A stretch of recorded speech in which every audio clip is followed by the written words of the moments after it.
Bonjour. Je vais vous présenter dans cette vidéo une sélection de 12 châteaux de la Loire situés en France. Ce choix repose sur les visites que j'ai eu la chance de faire, ainsi que sur le fait que la modélisation 3D existe sur Google Earth. Principalement de l'époque Renaissance, ils sont remarquables par leurs histoires, leurs architectures, leurs jardins et aussi pour les décors originaux ou reconstitués qu'ils renferment. J'espère que cette vidéo vous donnera envie de visiter tous ces lieux et de découvrir les bords de Loire.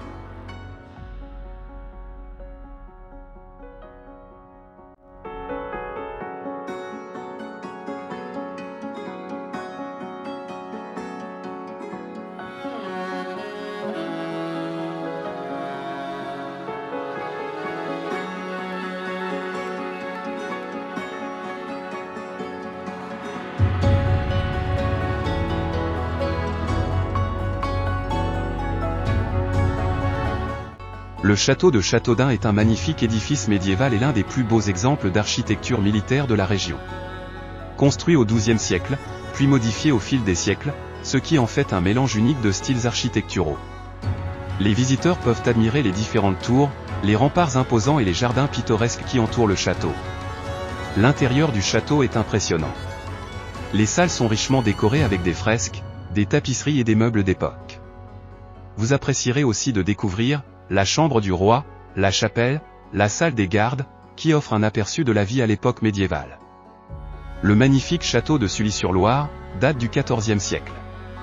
Il est classé monument historique en 1928. Le château avait été construit pour Guillaume de Balsac, chancelier du roi Charles V.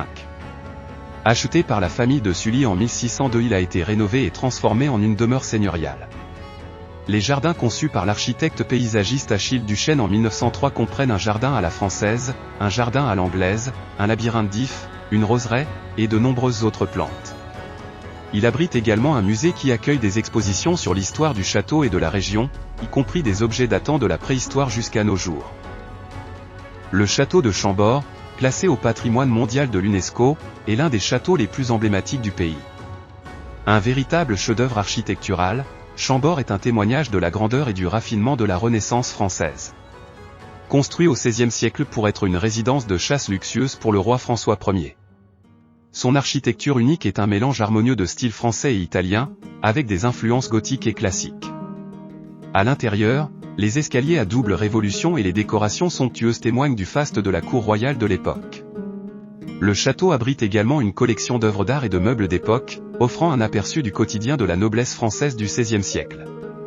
Le vaste parc de chasse est une réserve naturelle, abritant une multitude d'espèces de la faune et de la flore locale. Le château royal de Blois a été la résidence de 7 rois et 10 reines de France, y compris Louis XII, François Ier, Henri III et Catherine de Médicis. Il a été construit à partir du XIIIe siècle, mais a été reconstruit et agrandi au cours des siècles suivants. Les 4 ailes du château représentent une période différente de l'histoire architecturale française. L'aile Louis XII est la plus ancienne, suivie de l'aile François Ier, l'aile Gaston d'Orléans et l'aile Louis XIII. L'intérieur du château est magnifiquement décoré, avec des peintures murales, des tapisseries et des meubles d'époque. Vous pouvez explorer les nombreux salons, chambres et couloirs du château, ainsi que les jardins et les fontaines qui l'entourent. Plongez dans l'histoire en visitant le château royal d'Amboise. Une ancienne résidence des rois de France. Admirez sa collection de mobilier gothique et Renaissance. Profitez de la vue magnifique sur la vallée de la Loire depuis les jardins. Il renferme le lieu d'inhumation de Léonard de Vinci. À la fin de votre visite, faites 600 mètres pour visiter le château du Clos Lucé.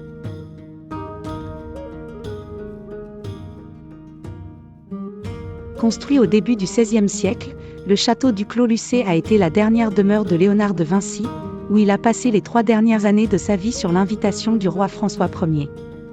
Aujourd'hui, il est devenu un musée dédié à la vie et à l'œuvre de ce grand artiste, scientifique et inventeur. Des expositions interactives et multimédia vous permettront d'approfondir votre connaissance de la vie et du travail de Léonard de Vinci.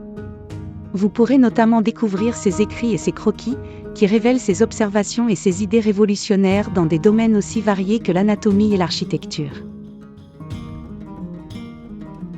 Le château de Chenonceau est un magnifique château de la Renaissance. Il est construit sur le Cher, un affluent de la Loire, et est souvent appelé le « Château des Dames » en raison de son histoire fascinante.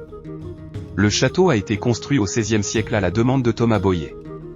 Il a été agrandi et amélioré au fil des ans par plusieurs propriétaires, dont Diane de Poitiers et Catherine de Médicis. Les jardins qui entourent le château sont également magnifiques et ont été conçus par plusieurs architectes paysagistes au fil des siècles. Le château de Chenonceau est également connu pour sa production de vins de qualité depuis plusieurs siècles. Le château de Villandry est un château de la Renaissance française qui fait la fierté de la région depuis des siècles. Construit à la fin du XVIe siècle par Jean le Breton, il a été entrepris une magnifique restauration de l'édifice et de ses jardins. Le château est aujourd'hui célèbre pour son architecture exceptionnelle et ses 6 hectares de jardins en terrasse. Les parterres de fleurs, les bassins, les fontaines, les vergers sont divisés en plusieurs sections de thèmes différents, le jardin d'eau, le jardin du soleil, le jardin de l'amour et le jardin du labyrinthe.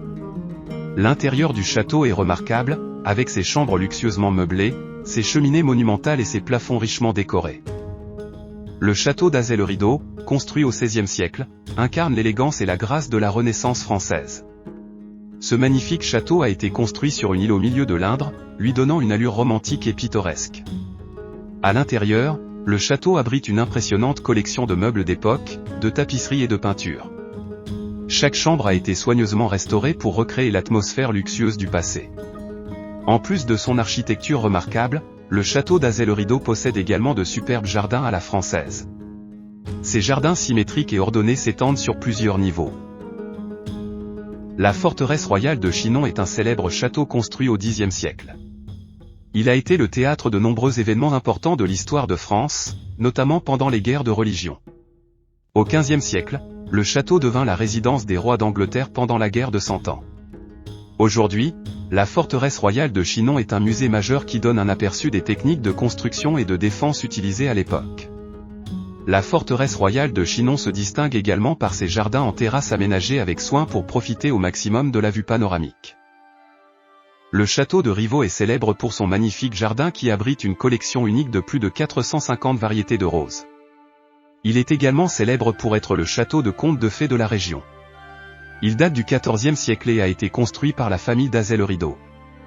Il a été restauré dans les années 1990, avec un soin particulier pour préserver son patrimoine historique. Aujourd'hui, il est un lieu culturel riche, avec des expositions d'art contemporain et des visites guidées qui racontent l'histoire fascinante du château. Vous pouvez explorer les chambres richement décorées, les tours imposantes, les splendides jardins. Le château organise également des festivals médiévaux et des ateliers de cuisine française traditionnelle. Le château médiéval d'Angers est également connu sous le nom de château des Ducs d'Anjou. Construit au IXe siècle, le château a été agrandi et modifié au fil des siècles pour devenir l'un des plus grands châteaux de France. Il est célèbre pour ses fortifications imposantes, ses tours de guet et sa chapelle. Une des principales attractions du château d'Angers est la célèbre tapisserie de l'Apocalypse, considérée comme l'un des chefs-d'œuvre de l'art médiéval. Cette tapisserie, qui mesure plus de 100 mètres de long, raconte l'histoire de la fin du monde selon le livre de l'Apocalypse. Pendant la guerre de Cent Ans, le château est devenu une forteresse stratégique pour les défenses du royaume de France face à l'Angleterre.